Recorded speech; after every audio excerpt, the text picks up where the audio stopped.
Hello guys, may ginagawa po tayo ngayon. Isang speaker ng subwoofer, 18 inch. Ang nangyari po dito ay kumalas yung kanyang voice coil. Ito, inumpisahan ko na, no? Meron siyang crack dito. Kung makikita nyo, merong crack. Gumalaw yung voice coil. Nagkasarapan kasi sa tugtugan, kaya bumitaw. At saka ito ay repair na rin kasi. Ngayon ang gagawin ko, tinatanggal ko tong epoxy. Ito, yung epoxy na to. Pag ang gamit ko po ngayon ay hot air. Ito po ay hindi ko pa nainitan kaya matigas. Kung makikita nyo to. Ito, okay, tutok mo dito. Kung makikita nyo po, ayan, matigas, no? Tapos pag ininitan ko po yan, ginamit ako ng hot air, gaya nito, malambot lang siya.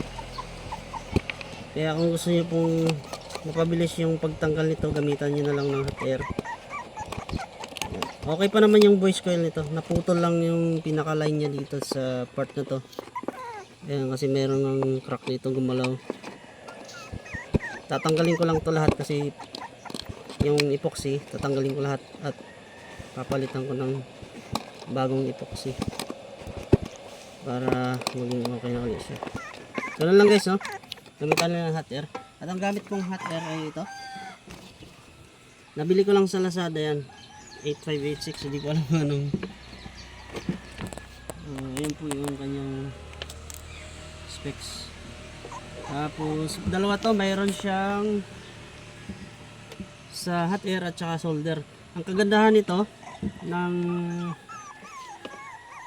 hot air na to, pwede mo talaga siyang i-control yung hangin. Kung gusto niyo po talagang hindi siya sobrang hangin, maganda. Unlike sa ibang hot air na pagka naka-1 ka na, malakas pa rin yung hangin. Ito ay okay po siya. Kung mahina talaga. At maganda to sa mga surface mounted na parts, no?